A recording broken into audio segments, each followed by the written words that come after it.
Sebenarnya orang Islam itu kalau patuh itu benar-benar itu kesempatan untuk masuk surganya itu bisa dimudahkan oleh Allah Ta'ala.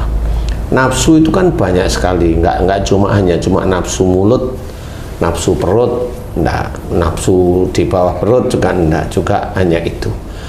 Nafsu yang lain apa? Assalamualaikum warahmatullahi wabarakatuh. Selamat datang di Saudara Beriman Channel. Jangan lupa like, share, dan subscribe. Saksikan video ini sampai selesai, semoga bisa meluruskan ketauhidan serta menambah keimanan dan ketakwaan kepada Allah Ta'ala. Sangat jelas sekali. Ya ayyuhalladzina amanu kutiba alaikumusiyam kama kutiba alal ladzina min qablikum la'allakum tattaqun. Jadi orang-orang yang beriman ini untuk berpuasa agar bertakwa kepada Allah Ta'ala. Nah, berpuasa ini adalah tidak makan, tidak minum pada waktu yang sudah ditentukan. Nah, hal-hal yang mengikuti banyak, termasuk tidak melakukan hubungan suami istri bagi yang sudah bersuami istri. Kemudian apa sebenarnya? Makan dan minum itu adalah nafsu, keinginan sehari-hari yang kita lakukan. Makan biasanya ada sarapan, makan siang, makan sore, atau makan malam. Itu nafsu istilahnya, nafsu duniawi. Kemudian yang mengikuti nafsu-nafsu itu apa? Banyak sekali teman-teman dakwah menceritakan bahwa ya jangan marah. Ya benar, memang tidak perlu marah, tidak belajar untuk tidak marah. Karena sudah diceritakan, sudah sangat jelas sekali, la taghdab walakal jannah, jangan marah bagi musuh. Jadi sebenarnya orang Islam itu kalau patuh itu benar-benar itu kesempatan untuk masuk surganya itu bisa dimudahkan oleh Allah Ta'ala. Nafsu itu kan banyak sekali, nggak hanya nafsu mulut, nafsu perut, enggak, nafsu di bawah perut juga enggak, juga hanya itu. Nafsu yang lain apa? Nafsu kalau mendengarkan nasihat itu nolak, itu nafsu juga. Nafsu untuk menolak ya Pak Ustadz ya? Iya, nafsu. Nasihat baik yang disampaikan lembut maupun disampaikan keras itu nasihat juga. Sebenarnya kalau nasihat disampaikan keras itu kan tergantung keadaan ya. Kalau nasihat itu kan kebanyakan lembut, rata-rata lembut lah. Nah, sebenarnya nasihat itu adalah perkataan baik yang mengajak ke arah kebaikan. Jadi kalau memang itu diberikan bagi orang-orang Islam, ya didengerin aja biasa. Nah, itu kan nafsu untuk mau mendengarkan nasihat. Nah, bagi yang memberikan nasihat juga punya nafsu. Jadi jangan yang memberikan nasihat itu terus menangan gitu, ya enggak juga. Dia punya nafsu juga, nafsu untuk mau nasihatnya diterima oleh orang lain. Nah, sama sebenarnya. Jadi dalam memberikan nasihat itu memang ada banyak kriteria. Salah satunya aja, kalau ada orang bertanya, beri nasihat. Kalau orang itu belum bertanya, ya jangan diberi. Karena pada saat orang belum bertanya, kita memberikan nasihat, itu malah nafsu, keinginan kita dianggap pintar itu muncul sebenarnya. Itu muncul, itu manusia itu rata-rata seperti merasa lebih baik dari orang yang merasa lebih baik daripada orang yang dia beri nasihat sebenarnya. Nah, itu juga sama. Jadi dalam memberikan nasihat itu nggak sembarangan sebenarnya. Jadi ada pada saat dia memberikan nasihat baik di depan manusia baik, tapi kenapa pada saat dia memberikan nasihat itu malah malaikat atid yang menulis? Berarti menjadi buruk, karena pada saat dia memberikan nasihat bangga bahwa dia lebih pintar daripada, nah itu kan sombong. Seperti itu. Ustadz, kan rata-rata nih Ustadz, orang yang dinasehati dengan nasihat dengan nada tinggi, nada keras tuh jarang yang mau menerima nasihat tersebut. Nah, gimana caranya Ustadz? Kita atau saya misalnya dinasehati dengan suara keras, suara yang nggak enak didengar, tapi itu berupa nasihat, supaya diterima gimana caranya Ustaz? Gini, sebenarnya tadi saya sudah memberikan gambaran. Orang yang memberikan nasihat pun itu dia juga terlibat yang namanya nafsu. Dia tahu nggak kalimatnya itu adalah nasihat. Kalau orang itu beriman kepada Allah Ta'ala, insya Allah nasihat yang diberikan itu pasti lembut, nggak keras, nggak keras, nggak menyakiti hati gitu loh istilahnya. Itu kan Ustadz kita abaikan karena kita kan cuman mau menilai diri kita nih supaya itu berupa nasihat. Kalau dia nafsu itu urusan dia kan istilahnya. Gimana caranya nerima nasihat dengan nada keras itu Ustadz? Gini, sebenarnya kita tidak bisa melihat pada waktu itu. Sebenarnya sebelum waktu itu bagaimana ini orang nih? Haji C ini ya Haji C yang mau nerima nasihat nih. Haji C ini akan saya tanyain sejak kapan nasihat Haji C itu sulit menerima nasihat, kan ada waktu itu, Ci. Ada latar belakang. Ada latar belakang sebelum itu gitu loh istilahnya. Nggak tahunya Haji C ini dulu waktu masih muda, belum nikah nih, nggak tahunya itu sering beradu argumen dengan orang tuanya. Itulah mulai awalnya, sehingga mendapat perlakuan seperti itu. Sehingga Allah memberikan sesuatu di dalam hati, di dalam otak, di dalam telinga, di dalam matanya, adalah sesuatu yang nanti kalau dia diberikan nasihat oleh siapapun akan sulit menerima. Karena apa? Karena pada saat dia muda dulu diberi masukan oleh ibunya, nggak mau dengerin. Diberi masukan oleh ayahnya, nggak mau dengerin. Dia merasa dirinya benar, dia merasa dirinya pintar. Ya sudah, di dalam perjalanan waktunya hatinya beku, kaku, keras istilahnya. Jadi dia termasuk orang yang tidak mau menerima nasihat. Orang itu termasuk merugi. Nah, bagaimana caranya haji sebagai orang tersebut itu bisa mendapatkan hidayah Allah berupa nasihat? Kembalikan ke masa lalu, diingat-ingat, evaluasi, kemudian sadar, mohon ampun kepada Allah Ta'ala. Karena yang namanya Al-Quran itu kan isinya banyak nasihat, banyak ilmu kebaikan. Banyak ilmu kebaikan. Nah, di titik inilah pada waktu masa lalu, oh saya dulu sering beradu pandangan, atau saya dulu sering beradu argumen, saya dulu kalau diberi nasihat sama orang tua nggak mau dengerin. Itu kan sadar akhirnya. Di titik itulah mohon ampun kepada Allah Ta'ala, terus menerus menyesal, kemudian terus menerus agar apa? Agar sesuatu yang diizinkan oleh Allah Ta'ala masuk ke dalam pikiran, yaitu nanti akan menjadikan bodohnya pikiran seseorang, atau nanti ilmu kedokterannya dikatakan Alzheimer, yang sesuatu diizinkan oleh Allah Ta'ala masuk ke mata, pandangan, bisa aja itu menjadikan mulai blabur atau rabun atau kabur. Sesuatu yang diizinkan oleh Allah Ta'ala masuk ke telinga sehingga bisa menjadikan berdenging telinganya, kemudian agak seperti budak, dan juga hatinya, sesuatu diizinkan oleh Allah Ta'ala masuk dalam hati ini agar diizinkan keluar lagi oleh Allah Ta'ala. Karena apa? Karena memahami kesalahan dan dosa-dosa. Nah, di titik inilah orang harus belajar bagaimana Allah itu senantiasa menyuruh kita bertobat atau memohon ampun kepada Allah Ta'ala, sehingga pada saat kita sadar bahwa kok saya ini kalau diberi masukan kok susah ya. Nah, orang itu kalau sadar itu ngomong seperti itu, berarti orang ini masih diizinkan oleh Allah Ta'ala kembali ke jalan Allah. Masih, cuma tinggal waktunya harus dikejar. Banyak mohon ampun terhadap apa-apa yang dikerjakan yang berujung dosa. Nah, di titik inilah nanti mudah-mudahan mulai sesuatu dikeluarkan. Akhirnya di tubuh tidak nyaman, sering pusing, sering deg-degan di titik itu. Tapi lama-kelamaan siapapun yang ngomong mulai didengarkan. Nah, disitulah hidayah dari Allah Ta'ala diberikan. Jadi harus difahami bahwa belajar menerima nasihat itu sangat penting bagi orang-orang yang berilmu.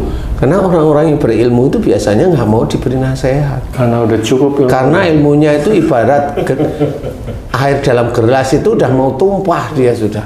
Jadi udah nggak bisa diisi air lagi, nggak bisa. Dia biasanya seperti itu, rata-rata. sehingga itu juga merupakan kesombongan. Nah, di bulan Ramadan seperti itu sombong, ya dia kena. Kena tetepan. Jadi dia masih punya sifat sombong, dia tidak mau mendengarkan nasihat, kena tetepan di hadapan Allah. Walaupun dia puasa. Karena kalau puasanya insya Allah itu jadi, insya Allah puasanya itu kelar, selesai, tapi dia sombongnya muncul, nggak mau diberi nasihat muncul, keminternya muncul, egoisnya muncul, tetap kena dia di titik-titik itu. Nah, Ustaz, masalah itu dalam keluarga nih Ustaz, di bulan puasa ini merasa bapak atau ibu atau suami atau istri ini merasa benar sehingga caranya itu salah, misalnya memarahi anaknya supaya berbuat baik, misalnya bangun sahur ataupun apa dengan marah, tapi dia itu beranggapan marahnya itu baik gitu loh. Apakah itu gimana Ustaz? Kan marah itu tetap dosa. Nah, mana ada orang itu beranggapan marah itu baik, itu mana ada. karena tujuannya supaya orang baik gitu loh. Ya nggak bisa, marah itu marah, tujuan baik itu nggak ada marah sebenarnya. Coba bangun sholat atau bangun sahur, kan itu tahapnya seperti itu. Masa bangun baik dengan kata-kata yang nggak enak itu kan nggak ada yang bangunin seperti itu. Karena anaknya susah bangunnya. Sebenarnya yang dirunut itu bukan dia tahu anaknya susah bangun kemudian marah, kan bukan itu. Balik lagi ke belakang. Ini anaknya siapa? Ini anak dia, istri atau suami atau anak temuan, kan gitu. Anak asuh orang kan gitu. Nah, siapa anak ini kok punya sifat males bangun? Mamanya saya tanya Aji kan mamanya punya pasangan nih. Anaknya siapa kira-kira yang males-malesan itu? Orang tuanya lah. Iya, yang mana sama mamanya? Iya. Loh kok iya sih? Kalau enggak ibu, bapak gitu aja ya. Kalau nggak ibu. Nah, itu yang harus tahu itu orang tuanya. Si anak punya nafsu malas, ini orang tuanya sejak awal harusnya paham. Nah, beginilah nafsu inilah yang harus diperangi.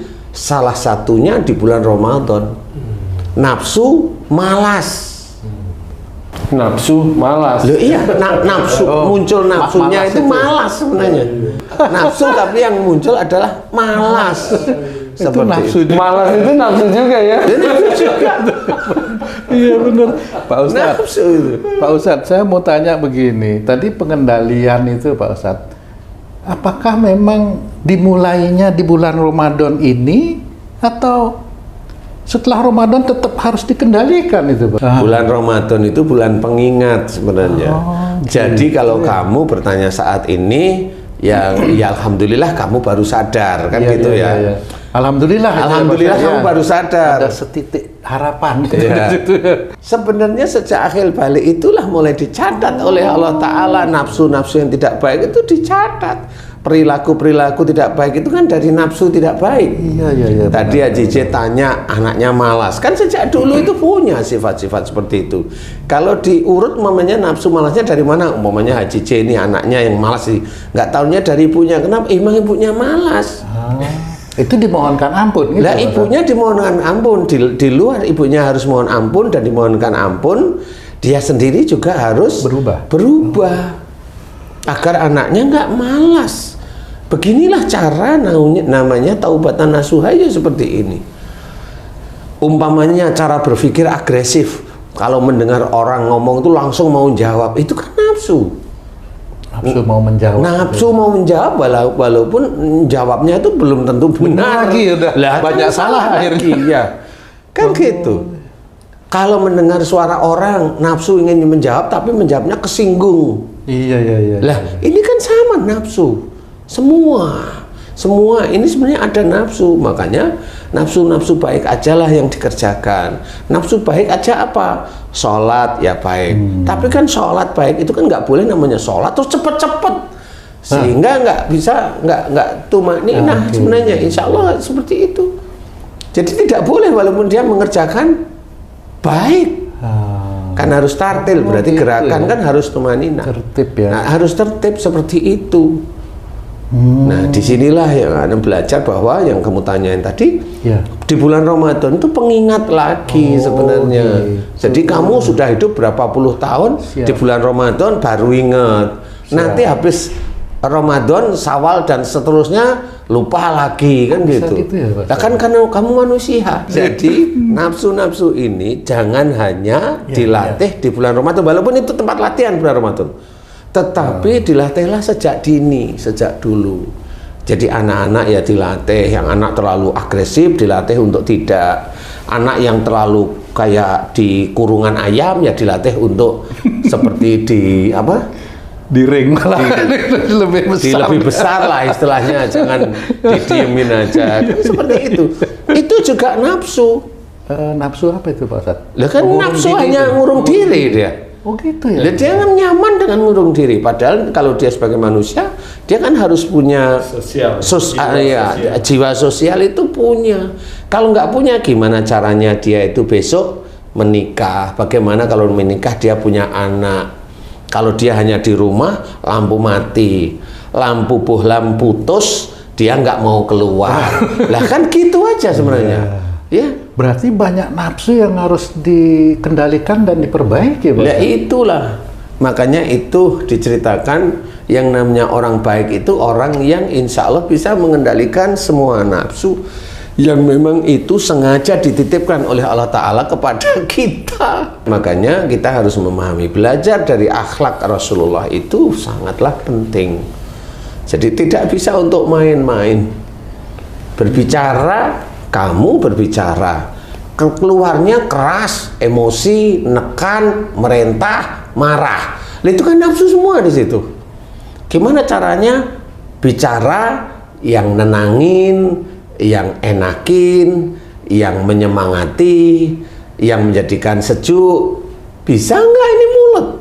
Itu balik lagi Ustadz ya, ke latar belakang kenapa sifat itu ada ya? Iya sih.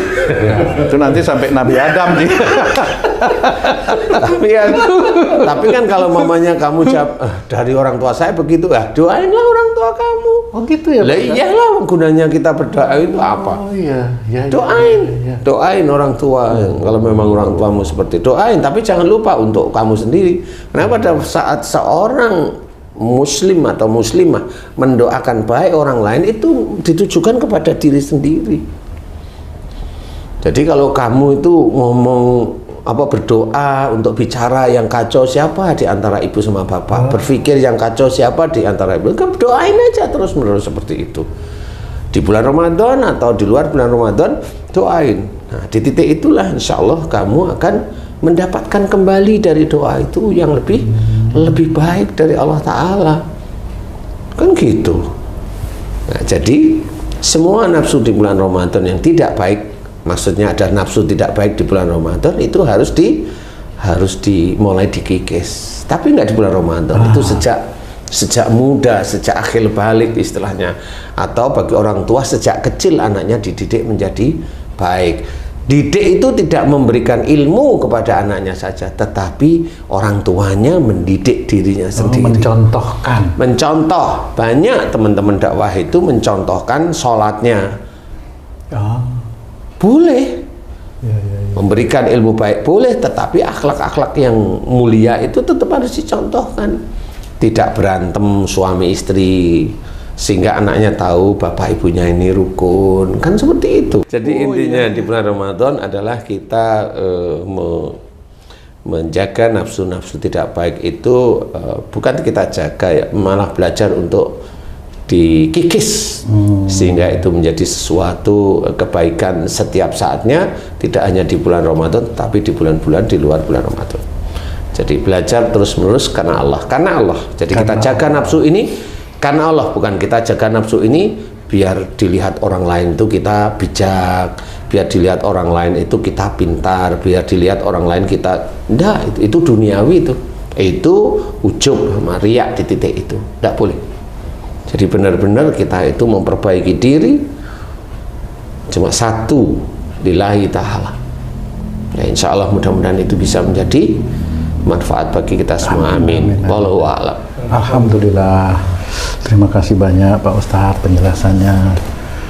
Sahabat beriman dimanapun berada, demikian tadi penjelasan dari guru kita. Saya Tung pamit diri, sampai jumpa di video kami yang lain. Wassalamualaikum warahmatullahi wabarakatuh. Waalaikumsalam warahmatullahi wabarakatuh.